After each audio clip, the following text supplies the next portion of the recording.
जहाँ बीटेक की पढ़ाई होती है उसमें जो कर्णांकित छात्र की संख्या होती है उसका 10% रिजर्वेशन होता है for lateral entry from polytechnic colleges. And जो डिप्लोमा यानी पॉलिटेक्निक कॉलेजेस में जो पढ़ाई होती है उसमें 10% लैटरल एंट्री होता है ITI के बच्चों के। तो दोनों में, इंजीनियरिंग में पॉलिटेक्निक वालों के लिए 10% लैटरल एंट्री होता है और पॉलिटेक्निक में ITI के छात्रों के लिए लैटरल एंट्री होता है। इसमें भी रिजर्वेशन का पालन किया जाता है। मतलब जो बच्चे IIT छोड़ करके आना चाहते होंगे, ITI में जो अपना कोर्स कंप्लीट करते हैं, जो मेरिटोरियस छात्र होते हैं, उनको पॉलिटेक्निक में लैटरल एंट्री होता है और पॉलिटेक्निक के छात्र 3 इयर्स के कोर्स के बाद मेरिट के बेसिस पे उनको बीटेक में लैटरल एंट्री होता है। सीधे सेकेंड ईयर में एंट्री होता है।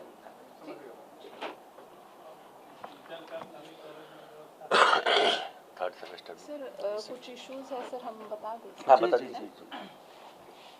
माननीय मंत्री महोदय ने जो बताया है हमारे डिपार्टमेंट के बारे में, कुछ इश्यूज है जो हम आपके सामने रखना चाहेंगे। बेसिकली आप जानते हैं कि हमारे डिपार्टमेंट का जो ऑब्जेक्टिव है, एक तो हमारा टेक्निकल एजुकेशन की क्वालिटी में इम्प्रूवमेंट लाना और दूसरे हमारे जो छात्र छात्राएं हैं उनमें एक साइंटिफिक टेम्पर डेवलप करना या विज्ञान के प्रति उनमें अभिरुचि पैदा करना। ये बेसिकली हमारे विभाग के 2 उद्देश्य है। और 7 निश्चय के तहत 7 निश्चय 1 और 7 निश्चय 2 दोनों में विभाग में कार्य किया गया है। 7 निश्चय 1 में जैसे सर ने बताया 38 हमारे इंजीनियरिंग कॉलेजेस है हर जिला में, सभी का अपना बिल्डिंग बन चुका है और अपने बिल्डिंग में ये कार्यरत भी है। और हमारे 46 पॉलिटेक्निक कॉलेजेस है, 45 अपने बिल्डिंग में चल रहे और जो एक बचा हुआ है वो भी बहुत जल्द अपने बिल्डिंग से काम करना शुरू कर देगा। इंफ्रास्ट्रक्चर में हम लोगों ने ध्यान दिया है क्योंकि माननीय मंत्री महोदय का ये निर्देश था कि ये पूरी तरह से आवासीय रहे। हम लोगों ने वहाँ फैकल्टी के लिए भी हम लोगों ने रेसिडेंसेस डेवलप करना प्रारंभ कर दिया है। जहाँ पे रेसिडेंसेस अब कम पड़ रहे हैं वहाँ पे अतिरिक्त रेसिडेंसेस के लिए भी हम लोग काम कर रहे हैं। उसके अलावा हम लोगों ने स्टूडेंट्स के लिए अच्छे क्वालिटी का लेबोरेटरी सेटअप किया है, कंप्यूटर साइंस लैब्स सेटअप हुए हैं, लाइब्रेरीज है, वर्कशॉप्स है। सारे इंफ्रास्ट्रक्चर की सुविधाएं हर कॉलेज में, वो चाहे इंजीनियरिंग कॉलेज हो या पॉलिटेक्निक कॉलेज हो, वहाँ पे उपलब्ध करा दिए गए हैं। हर कॉलेज में वाईफाई की कनेक्टिविटी है क्योंकि आप लोग समझते हैं कि टेक्निकल एजुकेशन के क्षेत्र में बहुत सारे कोर्सेज ऑनलाइन करने पड़ते हैं, बहुत सारा ऑनलाइन एक्टिविटीज करना पड़ता है। उसको ध्यान में रखते हुए हाई एंडेड वाईफाई कनेक्टिविटी हमने हर कॉलेजेस में उपलब्ध कराया है। दूसरा सबसे इम्पोर्टेंट है कि निर्बाध बिजली का व्यवस्था रहे, इसके लिए हम लोगों ने हर एक कॉलेज में डेडिकेटेड फीडर की सुविधा उपलब्ध कराई है। बहुत जल्द सब जगह पे लगभग काम कंप्लीट है, कुछ जगहों पे काम अभी प्रारंभ किया गया है। इंफ्रास्ट्रक्चर के साथ साथ हम लोगों ने क्वालिटी ऑफ एजुकेशन को किस तरह से बढ़ावा देना है उसके लिए हम लोगों ने काम करना शुरू कर दिया है। आप में से कोई पूछ रहे थे टीचर्स के अपॉइंटमेंट के बारे में। लास्ट 2 इयर्स में हम लोगों ने 1458 टीचर्स इंजीनियरिंग कॉलेजेस में अपॉइंटमेंट किया है और 727 टीचर्स का अपॉइंटमेंट पॉलिटेक्निक कॉलेजेस में हुआ है। और जो शेष रिक्ति है उन सबका हम लोगों ने आयोग को अपना रिक्वेजिशन भेज दिया है। बहुत जल्द इसमें अपॉइंटमेंट्स होने वाले हैं।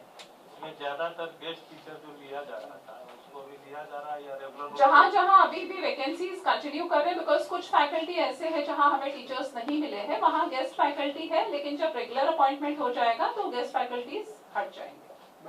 सवाल की जो कॉलेज खाली रह जाती है, हम नामांकन का आपको फिगर्स बताएंगे, वो भी है हमारे पास। नामांकन में इस साल 2024-25 के सर हम बताएंगे 2024-25 के सत्र के लिए बीटेक के लिए यानी इंजीनियरिंग कॉलेजेस में 84.87 यानी 85% का अभी भी नामांकन हो चुका है। अभी इसमें सेकेंड राउंड ऑफ नामांकन अभी चल रहा है, तो इसमें और सीटें भरने की उम्मीद है। इसी तरह से हमारा पॉलिटेक्निक में 81.57% का नामांकन हो चुका है और अभी मॉप अप राउंड 5 अक्टूबर तक चलेगा, तो इसमें भी सीट्स भरने की उम्मीद है। और दूसरा, अगर आप इंजीनियरिंग कॉलेजेस का डेटा देखेंगे 2022 में 82% था, 2023 में 72% था और इस साल अभी फर्स्ट राउंड में ही ये ऑलरेडी 85% हो चुका है एंड सेकेंड राउंड अभी इसका शेष है। प्लेसमेंट का क्या व्यवस्था हो मैडम? हम आ रहे हैं, प्लेसमेंट पे भी बताएंगे आप लोगों को, ठीक है। कैपेसिटी इंफ्रास्ट्रक्चर के बाद हम लोगों ने फोकस किया है अपना कैपेसिटी बिल्डिंग पे, बिकॉज कैपेसिटी बिल्डिंग दो तरीके से हम लोग काम करते हैं। हमारे टीचर्स का भी कैपेसिटी बिल्डिंग करने की आवश्यकता है, क्योंकि टीचर्स को पढ़ाना है हमारे बच्चों को। तो टीचर्स के लिए हम लोगों ने कैपेसिटी बिल्डिंग का प्रोग्राम किया है। आईआईटी रुड़की और आईआईटी पटना के साथ हमारा टाई अप है, जहाँ पे हमें टेक्निकल कैपेसिटी एनहांसिंग प्रोग्राम्स हम लोग चला रहे हैं। और भोपाल में जो टेक्निकल टीचर्स ट्रेनिंग इंस्टीट्यूट है, वहाँ पे भी हमारे टीचर्स की ट्रेनिंग होती है, और बिपाड़ में भी हम लोगों के टीचर्स का ट्रेनिंग होता है। उसके अलावा हमने स्टूडेंट्स के लिए भी बहुत सारे नए स्ट्रीम्स इंट्रोड्यूस किया है। आप जानते हैं कि जो ट्रेडिशनल स्ट्रीम्स होते हैं, mechanical, civil engineering, computer science, electrical, उसके अलावा हम लोगों ने नए स्ट्रीम्स इंट्रोड्यूस किया है, जैसे artificial intelligence, internet of things and machine learning. इस तरह का स्ट्रीम्स हम लोगों ने इंट्रोड्यूस किया है, बिकॉज प्लेसमेंट पे ऐसे स्ट्रीम्स की काफी महत्व होती है। आईआईटी पटना के कोलैबोरेशन में हम लोगों ने सारे पॉलिटेक्निक कॉलेजेस में सेंटर ऑफ एक्सीलेंस स्थापित किया है। सेंटर ऑफ एक्सीलेंस में हाई एंडेड लेबोरेटरी सेटअप किए जाते हैं, जहां पे बच्चों को उसका ट्रेनिंग दिया जाता है, उसका एग्जाम्स लिए जाते हैं, एंड जब ये एग्जाम्स पास करते हैं तो उनको सर्टिफिकेट्स मिलता है, जो इनके प्लेसमेंट में काफी मदद करता है। एंड ये centre of excellence her polytechnic में स्थापित की गई है, और आईआईटी पटना द्वारा इसको चलाया जाता है। आईआईटी मुंबई और आईआईटी रुड़की से भी बच्चों के लिए सर्टिफिकेट कोर्सेज चलाए जाते हैं, जो इनके प्लेसमेंट में काफी मदद करते हैं। एनआईटी पटना में हम लोगों ने इंक्यूबेशन सेंटर स्थापित किया है 47.76 करोड़ का, और ये स्टार्टअप एटमॉस्फेयर प्रोवाइड करने में बच्चों का मदद करता है। बच्चों के पढ़ाई के साथ साथ हम लोगों ने ध्यान दिया है उनके फिजिकल एंड मेंटल हेल्थ पर। तो हर दिन हमारे कॉलेजेस में योगा का सत्र चलाया जाता है, फिर उनके लिए प्लेग्राउंड्स की व्यवस्था की गई है। एनुअल बेसिस पे हम लोगों ने यहाँ पे स्टेट लेवल पर खेलकूद कार्यक्रम उमंग का आयोजन हम लोग कर रहे हैं हर साल, और अपने अपने कॉलेजेस में भी खेलकूद का कार्यक्रम नियमित रूप से ऑर्गेनाइज किया जाता है। एंड बच्चों के ओवरऑल डेवलपमेंट को ध्यान में रखते हुए हम लोगों ने एम्फेसिस दिया है उनके सॉफ्ट स्किल डेवलपमेंट में, और उनके लैंग्वेजेस पे हम लोगों ने काफी ध्यान दिया है। उसके लिए हम लोगों ने लैंग्वेज लैब अलग सा सेटअप किया हुआ है हर कॉलेज में, जहाँ पे बच्चों को इंटरव्यूज में कैसे प्रिपेयर किया जाए, कैसे लैंग्वेज स्किल्स एक्वायर किया जाए, ये सब पढ़ाया जाता है। एक और इम्पोर्टेंट डेवलपमेंट है हम लोगों का, इंजीनियरिंग कॉलेजेस में जो लास्ट ईयर के जो स्टूडेंट्स होते हैं उनके लिए इंटर्नशिप प्रोग्राम ऑर्गेनाइज किया जाता है। 2 महीने का इंटर्नशिप प्रोग्राम होता है, और हमारे जो पब्लिक सेक्टर यूनिट्स है, कॉर्पोरेशंस है स्टेट गवर्नमेंट के, उसमें उन लोगों को इंटर्नशिप का प्रोग्राम ऑर्गेनाइज किया जाता है, और उसके लिए 10,000 रुपए प्रति स्टूडेंट वो कंसर्न संस्था को भी हम लोग अवेलेबल कराते हैं, क्योंकि इंटर्नशिप प्रोग्राम इंजीनियरिंग कॉलेजेस के करिकुलम का एक हिस्सा रहता है।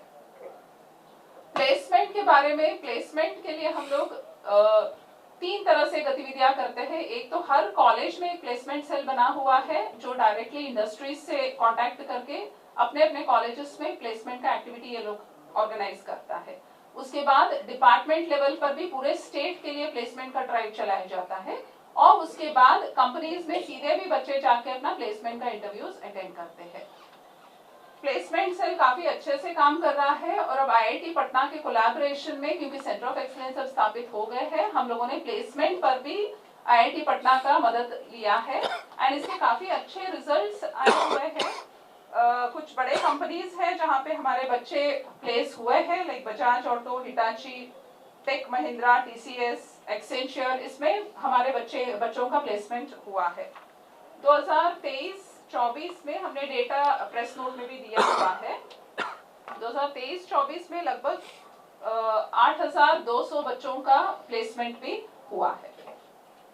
एक नया इनिशिएटिव हम लोगों ने लिया है, बिहार इंडस्ट्रीज एसोसिएशन के साथ हम लोगों ने वर्कआउट किया है कि लोकल जो हमारे यहाँ इंडस्ट्रियल यूनिट सेटअप है, उसमें भी हमारे बच्चों को कैसे एब्जॉर्ब किया जा सकता है, उसके लिए हम लोग इनिशिएटिव ले रहे हैं।